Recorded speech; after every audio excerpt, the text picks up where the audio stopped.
نستعينه ونستغفره ونستهديه ونعوذ بالله من شرور أنفسنا ومن سيئات أعمالنا من يهده الله فلا مضل له ومن يضلل فلا هادي له وأشهد أن لا إله إلا الله وحده لا شريك له وأشهد أن محمدا عبده ورسوله أما بعد فإن أصدق الحديث كتاب الله تعالى وخير الهدي هدي محمد صلى الله عليه وسلم وشر الأمور محدثاتها وكل محدثة بدعة وكل بدعة ضلالة وكل ضلالة في النار. On a terminé le chapitre statut des eaux et aujourd'hui, Inch'Allah, on va commencer le chapitre les récipients, Bab al-Aniya, parce qu'on met l'eau dans les récipients, faire les ablutions. L'auteur, rahimahullah, sous ce chapitre, il a commencé par hadith Hudhayfa ibn al-Yaman. عن حذيفة بن اليمان رضي الله تعالى عنهما قال قال رسول الله صلى الله عليه وسلم لا تشربوا في آنية الذهب والفضة ولا تأكلوا في صحافهما فإنها لهم في الدنيا ولكم في الآخرة متفق عليه. On rapporte de Hudhayfa ibn al-Yaman qui disait le prophète sallallahu alayhi wa sallam avait dit ne buvez point dans un récipient en or ou en argent et ne mangez pas dans de tels récipients car ils sont pour eux les mécréants, ils sont pour eux dans la vie d'ici-bas et pour vous dans l'autre monde. Donc la tashrabu fi aniyati adh-dhahabi wal-fidda. Donc les récipients chez les Arabes sont de différentes sortes. Il y a ce qu'on appelle sahfa. Sahfa, c'est un récipient où mange 5 personnes, qui rassasie 5 personnes. Il y a al-qas'a. Al-qas'a, il rassasie 10 personnes. Et il y a le jafna, c'est un grand récipient.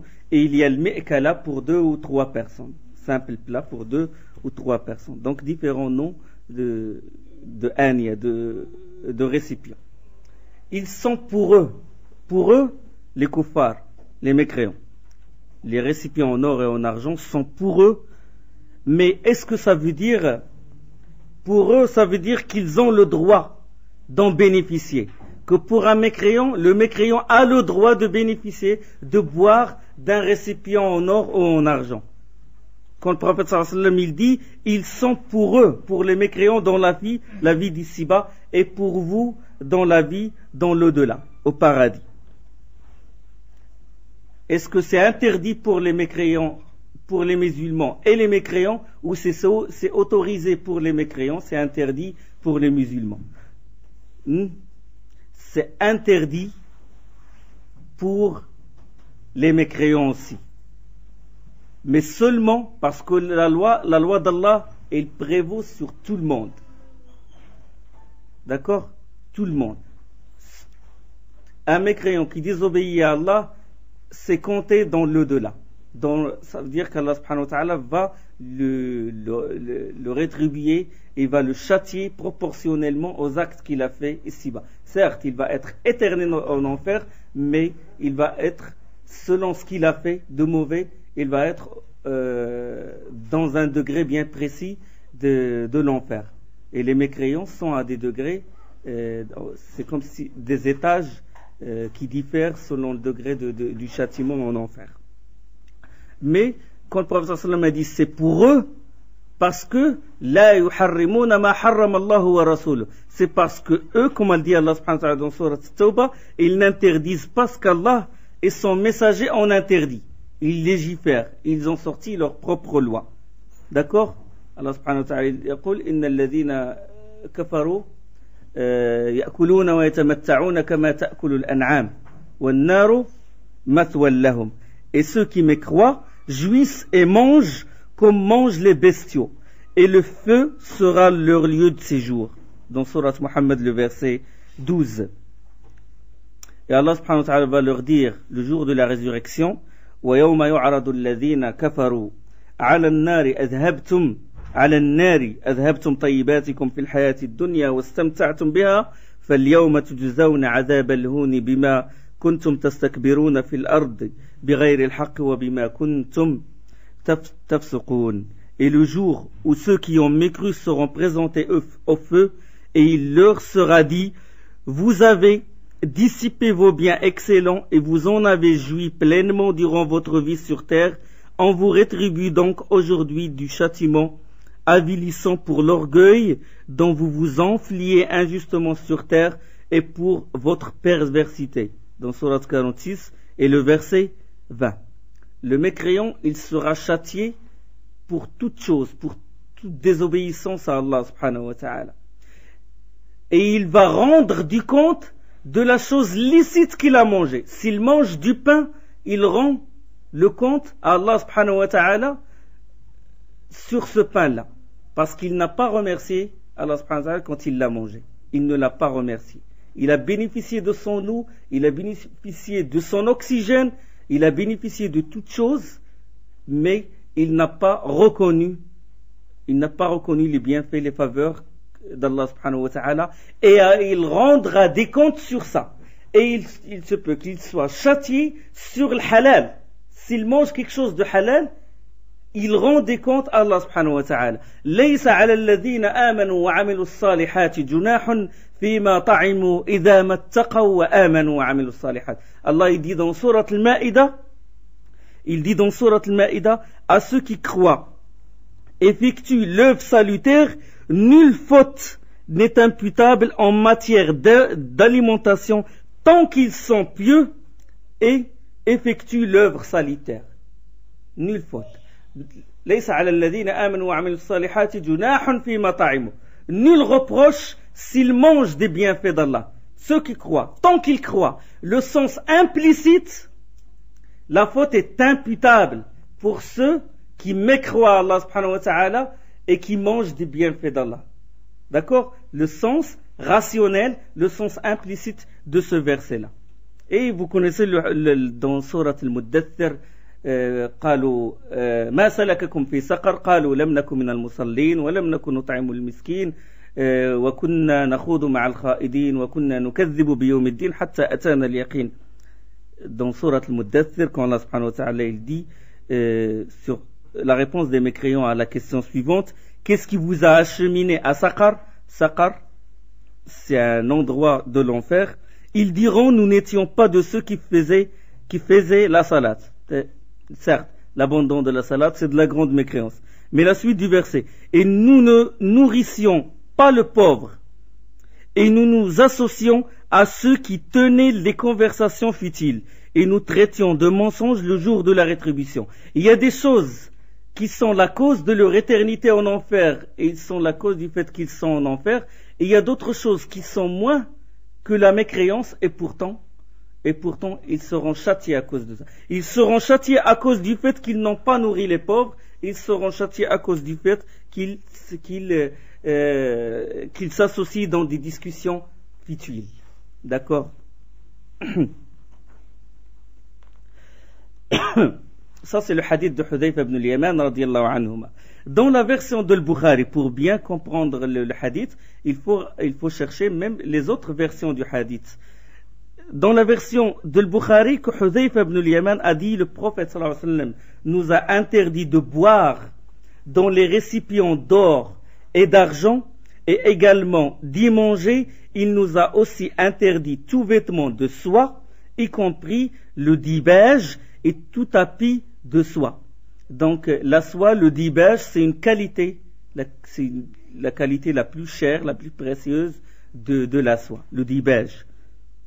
نهانا النبي صلى الله عليه وسلم أن نشرب من آنية الذهب والفضة وأن نأكل فيها وعن لبس الحرير والديباج وأن نجلس عليه. Hadith de al-Bukhari. Et le hadith aussi qui appuie ce hadith là, hadith de Abu Musa al-Ash'ari radiyallahu anhu, قال رسول الله صلى الله عليه وسلم, le port de la soie et de l'or, porter la soie et l'or a été interdit aux hommes de ma nation et permis à ses femmes.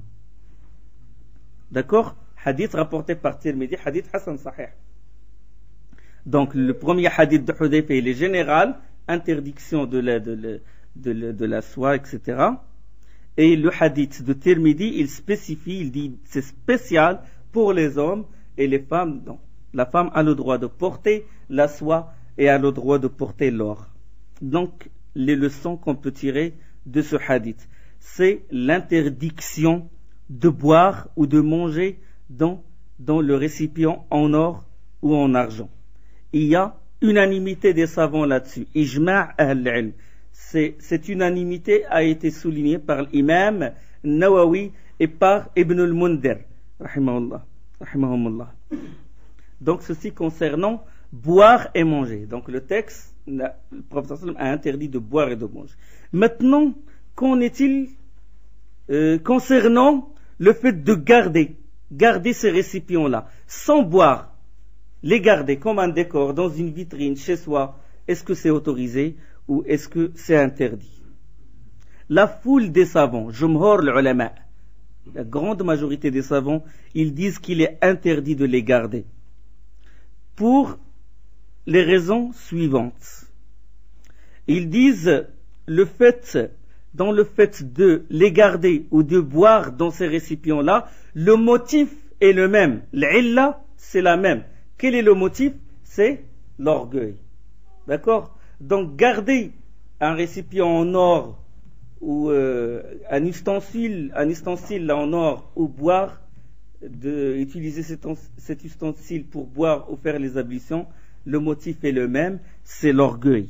Donc puisque le motif est le même, le statut juridique est le même pour ça, pour le fait de boire et pour le fait de garder. Et ils disent il est encore plus grave de les garder parce qu'il s'ajoute un autre acte répréhensible, c'est le gaspillage. Donc garder chez soi sans l'utiliser, c'est encore pire.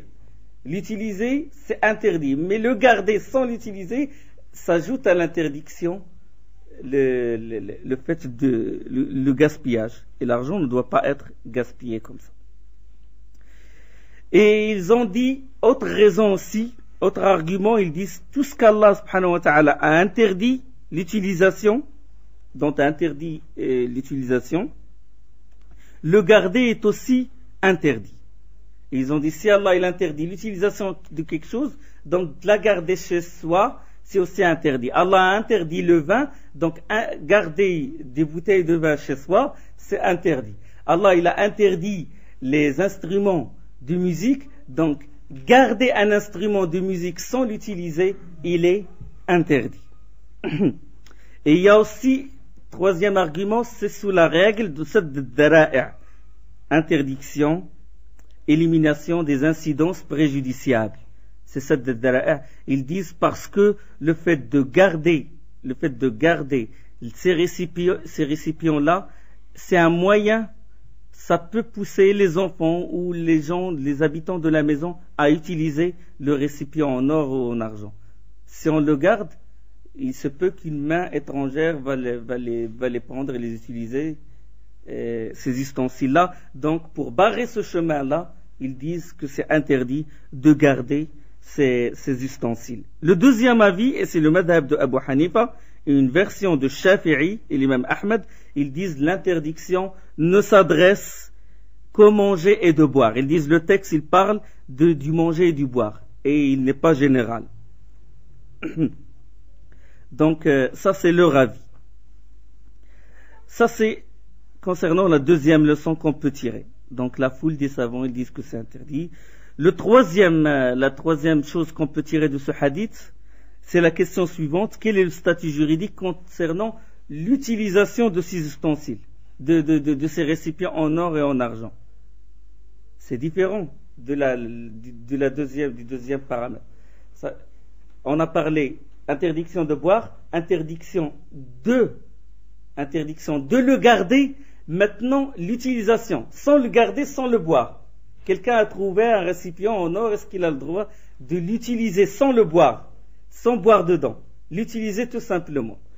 Le statut juridique concernant l'utilisation de l'or et de l'argent, dans autre chose qu'au manger et de boire, la foule des savants, jumhur, les ulama, ils disent qu'il est interdit de l'utiliser. Donc, interdiction de boire et de manger dans ces récipients-là, interdiction de les garder et interdiction de les utiliser, selon la foule des savants. Et c'est l'avis d'Ibn Taymiyyah rahimahullah, et c'est aussi l'avis d'Ibn al-Qayyim rahimahullah.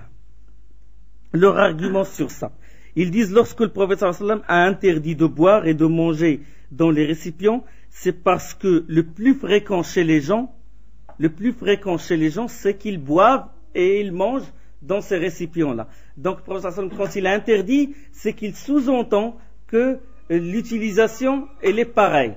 Elle est aussi interdite. Et le prophète sallallahu alayhi wa sallam, il a jugé ce qui est plus fréquent chez les Arabes.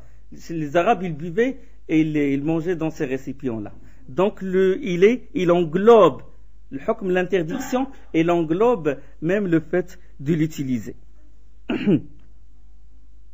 Il y a des exemples, il y a beaucoup d'exemples dans le Coran et dans la Sunna quand Allah subhanahu wa ta'ala dit ô vous qui avez cru, ne mangez pas de l'usuraire. Ya ayyuhalladhina amanu la ta'kulu ar-riba ad'afan mudha'afa. Ne mangez pas de l'usuraire. Mais le hukm, l'interdiction, il n'est pas spécifique seulement au fait de manger, d'exploiter autrui, mais aussi de signer le contrat où il y a la transaction à base d'usure, ou de contribuer, ou de faire manger autrui. D'accord? Donc le hukm, il est global. Ça, c'est un de leurs dalils. Ils disent aussi que le motif, l'illa, il est le même dans l'utilisation et dans le fait de manger et boire. C'est parce que l'illa, le motif, c'est l'orgueil. Le point commun entre le fait d'utiliser et manger, c'est l'orgueil. Et le motif derrière le fait derrière l'interdiction de manger, c'est l'orgueil. Ça, c'est d'une part. Il y a autre chose, un autre motif, c'est le fait de ressembler aux mécréants. D'accord. Parce que le prophète sallallahu alayhi wa sallam, il dit innaha lahum fi dunya. Elle est pour eux ici-bas. Et nous, la religion, il nous recommande d'être différent d'un mécréant, d'être différent des gens de l'enfer et de se distinguer. Et de se distinguer. Et plus la personne se distingue dans la voie droite d'Allah subhanahu wa ta'ala, et il est patiente et il endure les épreuves, plus il se distingue le jour de la résurrection. D'accord? Plus il se distingue des mécréants, plus dans l'au-delà il se distingue auprès d'Allah, et dans l'au-delà il aura un endroit bien précis au paradis. Donc il ne faut pas ressembler aux mécréants. Ça, c'est un autre motif. Et autre chose, c'est parce que c'est les ustensiles que vont utiliser les gens du paradis. C'est spécial aux gens du paradis. Si la personne cherche le paradis, il doit mettre à l'écart ce genre de choses et les laisser pour les mécréants. D'accord? Et il y a autre chose, c'est parce que ça irrite les pauvres. Quand les pauvres voient que les riches ils utilisent des ustensiles en or et eux ils crèvent de faim, c'est pour ça qu'ils disent la religion il a interdit l'utilisation de ces ustensiles-là. Il y a autre chose, un autre motif qui a été signalé par Ibn al-Qayyim rahimahullah. Il dit utiliser l'or, il contredit la vraie servitude de la personne envers son Seigneur. Il contredit la vraie ubudiyya, la vraie soumission, quand l'être humain, le musulman se montre, il se présente devant son Seigneur en toute soumission, en toute humilité. S'il utilise des ustensiles en or et en argent, c'est une sorte de transcendance, une sorte d'orgueil qui le fait élever qui le fait rabaisser du degré de la servitude. Et le prophète sallallahu alayhi wa sallam a dit, car ils sont pour eux dans la vie d'ici-bas et pour vous dans l'autre monde. Donc l'interdiction ne se réduit pas seulement au fait de boire et manger dedans. Ça, c'est l'avis d'une école. Ceux qui disent l'interdiction de boire et de manger. Et sur l'interdiction de l'utilisation, on parle de l'interdiction de l'utilisation. Maintenant, le deuxième avis, ça parlons de l'utilisation. Sur le fait de boire et manger, c'est clair qu'il y a ijma', unanimité. sur le fait d'utiliser, les savants divergent. Le deuxième avis, c'est celui de l'imam San'ani, celui qui a fait l'explication de Bulugh al-Maram, du livre de Ibn Hajar, dans son livre Subul Salam. Il a dit que l'interdiction s'adresse au manger et boire seulement. Et il ne faut pas généraliser le statut. De même que l'imam Shawkani aussi, il a dit pareil dans son livre Nail Awtar. Wallahu a'lam. Maintenant, statut concernant l'utilisation de ces ustensiles, mais ça c'est un problème. Si quelqu'un a fait les ablutions à partir d'un récipient, d'une eau dans un récipient en or ou en argent, il a fait ses ablutions comme il faut. Il a fait ses ablutions et il a prié. Qu'est-ce qu'on va dire sur les ablutions? Est-ce qu'on dit que les ablutions, qu'il refasse ses ablutions ne sont pas bonnes, ou sa prière n'est pas bonne et qu'il faut qu'il refasse la prière et les ablutions, ou quoi? S'il fait les ablutions à partir d'une eau d'un récipient en or ou en argent, est-ce que ces ablutions sont bonnes ou ne sont pas bonnes? Il refait les ablutions, il ne les refait pas. Et s'il a prié, est-ce qu'il refait les ablutions et la prière, ou il ne les refait pas? D'accord. Les ablutions sont bonnes du moment qu'il a suivi la sunna, du moment qu'il a fait les ablutions comme il faut, les obligations. Donc ces ablutions sont bonnes et sa prière est bonne avec le fait qu'il a commis un péché, s'il sait que le fait d'utiliser ces récipients-là est interdit. D'accord? Donc, l'interdiction, sa prière est bonne avec le péché. Donc ça c'est un point. Ça c'est le quatrième point qu'on peut déduire aussi de ce hadith. Cinquième point, maintenant un cas bien spécial. C'est le statut du récipient incrusté d'argent.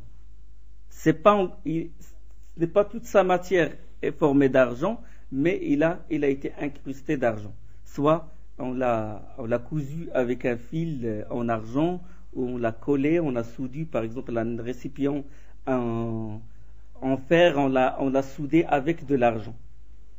Quel est le hukm? Quel est le statut? Le statut, c'est qu'il est autorisé d'incruster de l'argent dans un récipient. Et il y a beaucoup de hadiths qui l'autorisent. Par exemple, il y a le hadith de Anas ibn Malik, le hadith qu'on a ici, radiyallahu anhu, que la vase du prophète sallallahu alayhi wa sallam s'était cassée. Et le prophète sallallahu alayhi wa sallam a remplacé l'anse par une chaîne en argent. Hadith rapporté par le Bukhari. La vase, il s'est cassé, et le prophète sallallahu alayhi wa sallam, il a dépanné, il a remplacé l'emplacement de la cassure par une anse, par une chaîne en argent. Donc c'est le fait d'incruster, c'est autorisé, et les 4 imams sont là-dessus, et il y a même Ibn al-Mundhir et d'autres savants qui ont dit qu'il y a unanimité des savants là-dessus. Il y a autre preuve sur ça, c'est que les rapporteurs de tradition, ils rapportent que l'extrémité de l'épée du prophète sallallahu alayhi wa sallam était en argent. Et Ibn Hajar, il a qualifié d'authentique la chaîne des rapporteurs de ces hadiths-là. Ça veut dire que le hadith qui dit que l'épée du prophète sallallahu alayhi wa sallam était incrustée, l'extrémité était, une des extrémités était formée d'argent. Mais il y a des conditions pour ça, à condition que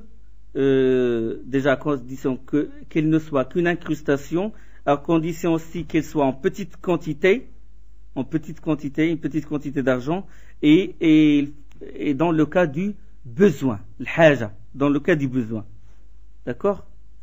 Dans le cas où on a besoin, on l'utilise, et non pas pour parer un récipient, le décorer. Un récipient en cuivre, et nous on le décore avec des chaînes comme ça pour l'embellir, et c'est interdit. Il ne faut utiliser l'argent qu'en cas de nécessité. D'accord? Donc, qu'en cas de besoin. Il y a une différence entre le besoin et la nécessité. Quelle est la différence entre le besoin et la nécessité? En cas de besoin, par exemple, si une vase s'est cassée et on a l'argent, on a une chaîne en argent et on a en même temps une chaîne en fer et on a d'autres matières, on a de la colle, etc., d'autres produits et d'autres matériaux pour coller cette vase, et malgré ça on a choisi la chaîne en argent.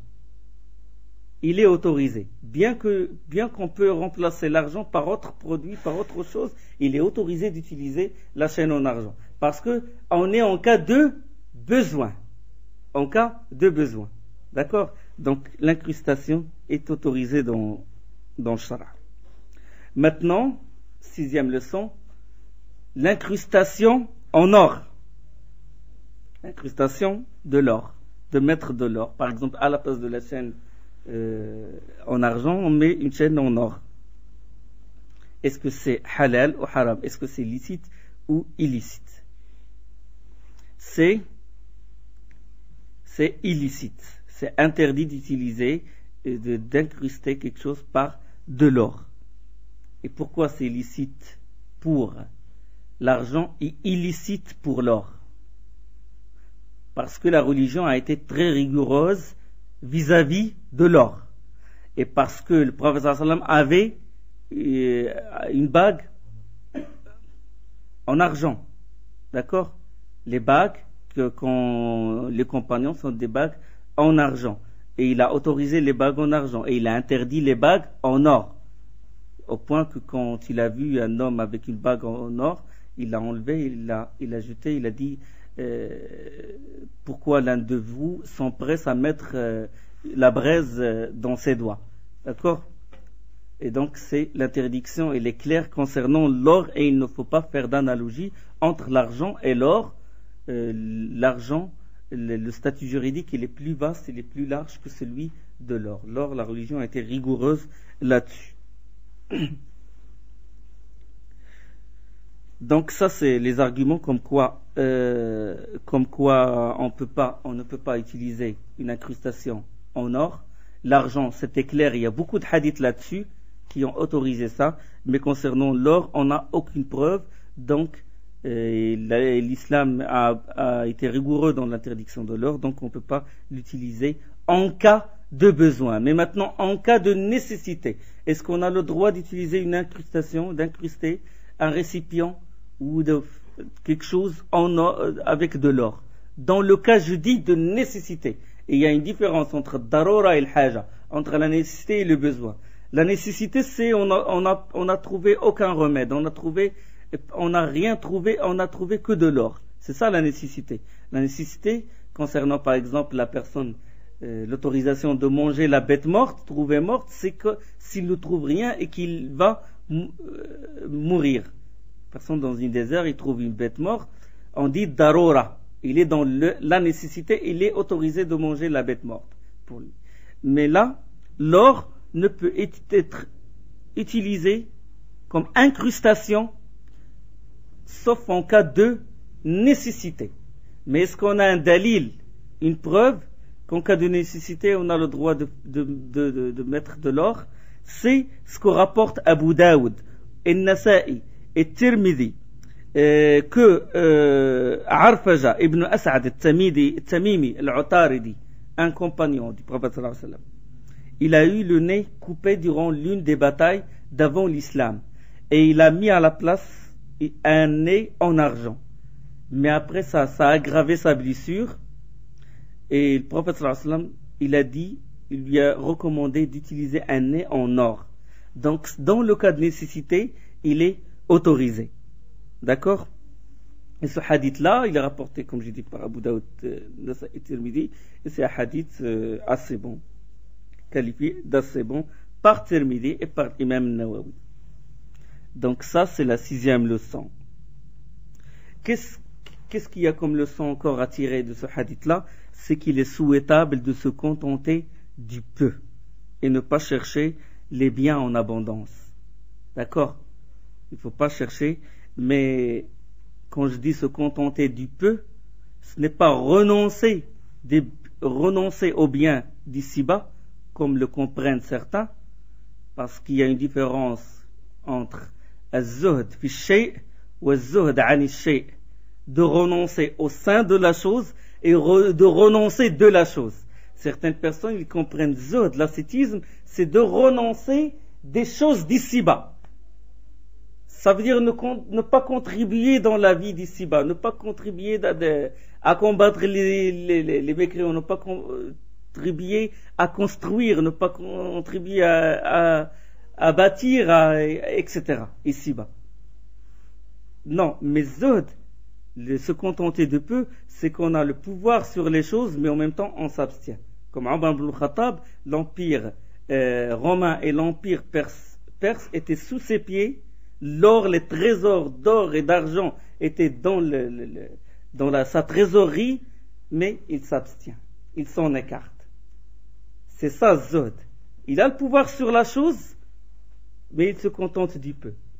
Mais zuhd, ça ne veut pas dire qu'on ne doit pas contribuer dans la vie pratique, qu'on ne doit pas se mélanger avec les gens et de subir leurs torts.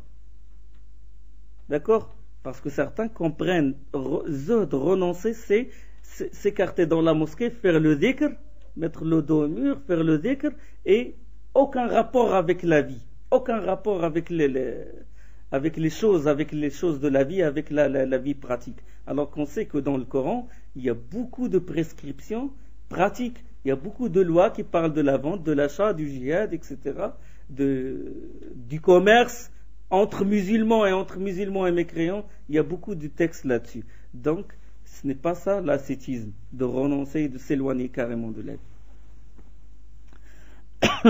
Il y a autre chose, 8e leçon, c'est de ne pas ressembler aux mécréants. Celui qui ressemble, il cherche à ressembler à des gens, il fait partie d'eux. Et entre parenthèses, l'utilisation de l'argent, y compris mettre la chaîne en argent dans son cou, il est interdit dans la religion, parce qu'il y a beaucoup de choses répréhensibles. C'est le fait de l'utiliser, et le fait de ressembler aux mécréants, et le fait de ressembler aux femmes. Là, je parle des hommes. Quand ils portent une chaîne, c'est qu'ils ressemblent à une femme. Et l'islam, il interdit aux hommes, il a maudit, comme dans un hadith sahih du prophète sallallahu alayhi wa sallam, qu'Allah, il a maudit l'homme qui essaie de ressembler à une femme, et il a maudit la femme qui essaie de ressembler à un homme. Maintenant, on rentre dans le hadith 15, hadith numéro 15. C'est hadith عن أم سلمة رضي الله عنها قالت قال رسول الله صلى الله عليه وسلم الذي يشرب في آنية الفضة إنما يجرجر في بطنه نار جهنم متفق عليه. Et on rapporte de Umm Salama qui disait, le prophète sallallahu alayhi wa sallam avait dit, celui qui boit dans un récipient en argent avale des gorgées du feu de la géhenne. D'accord? Et dans la version de Muslim, celui qui mange ou boit dans un récipient d'or ou d'argent ne fait qu'avaler du feu de l'enfer dans son ventre. Clair? Donc les leçons, c'est l'interdiction. Et même que c'est un grand péché, kaba'ir, le fait de boire et de manger dans un récipient comme ça, en or et en argent. Et il y a aussi que le châtiment, peut en tirer que le châtiment il est proportionnel, il ressemble au péché. Quand quelqu'un il boit dans de ce récipient-là, son châtiment le jour dernier, c'est qu'il va boire des gorgées de l'enfer, du feu. D'accord? Le hadith numéro 16, hadith 16 عن ابن عباس رضي الله تعالى عنهما قال رسول الله صلى الله عليه وسلم إذا دبغ الإهاب فقد طهر أخرجه مسلم وعند الأربعة أيما إهاب دبغ. Le hadith numéro 16, on rapporte d'Ibn Abbas qui disait, le prophète sallallahu alayhi wa sallam avait dit, si la peau ihab d'un animal est tannée, elle devient pure. Hadith rapporté par Muslim et les quatre, c'est-à-dire Abu Daoud, wa Tirmidhi, wa Nasa'i, wa Ibn Majah. Et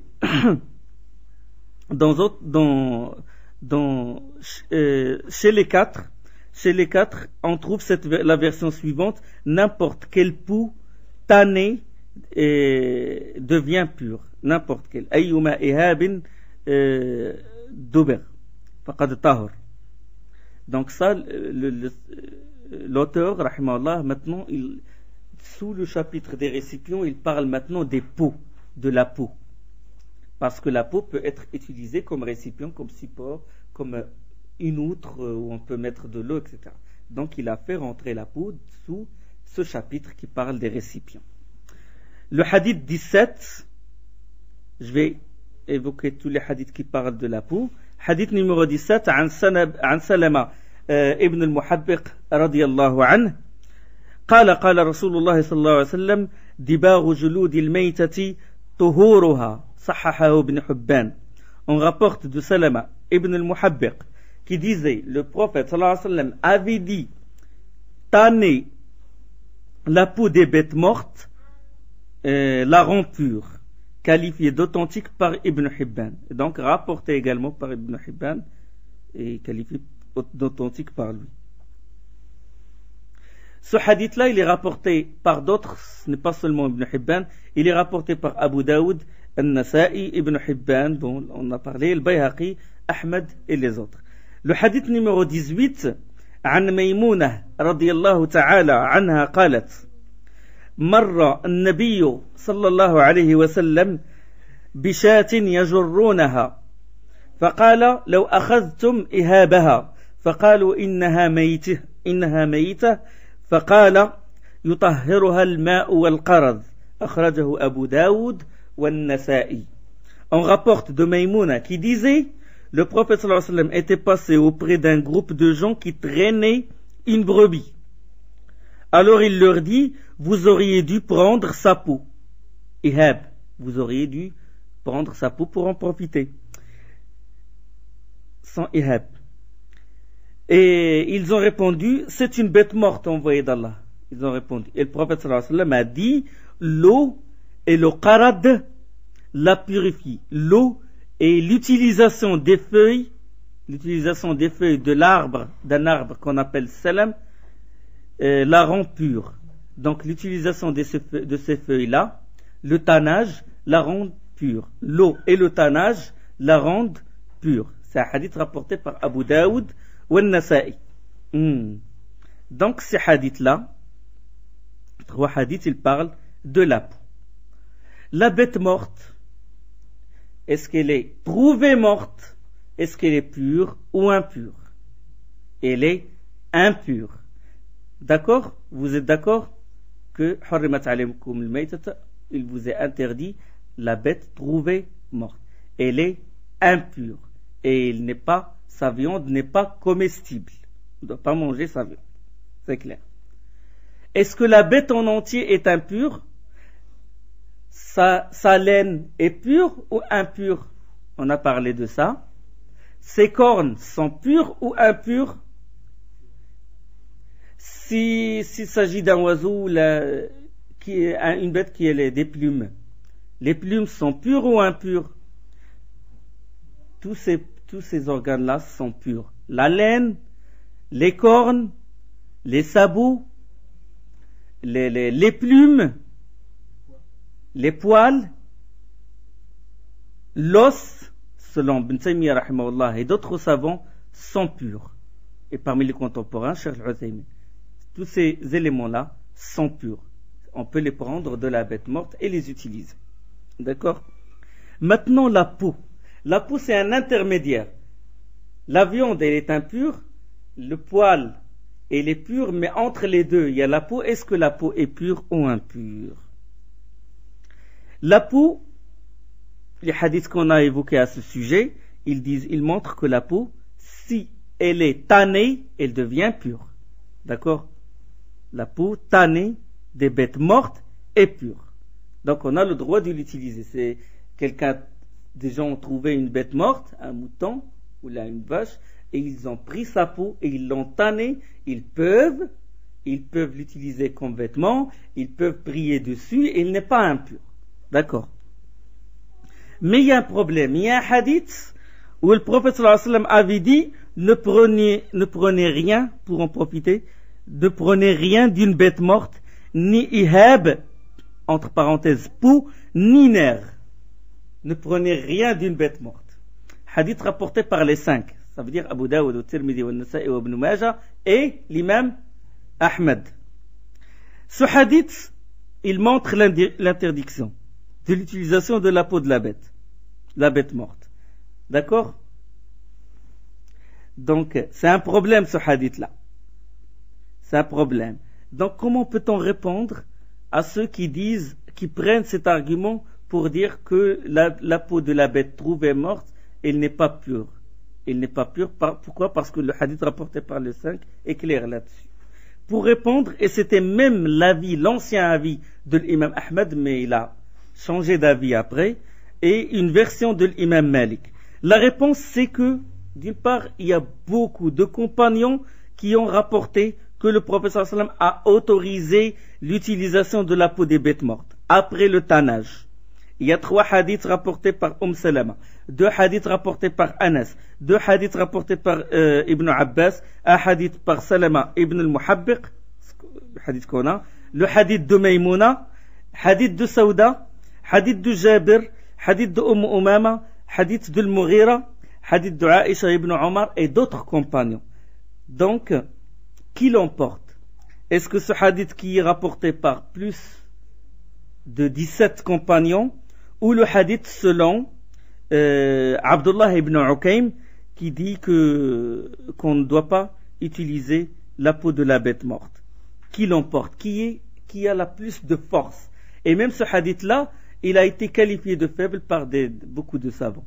Donc, qui l'emporte comme force d'argumentation, c'est le hadith que la peau, elle est pure après le tannage des bêtes trouvées mortes.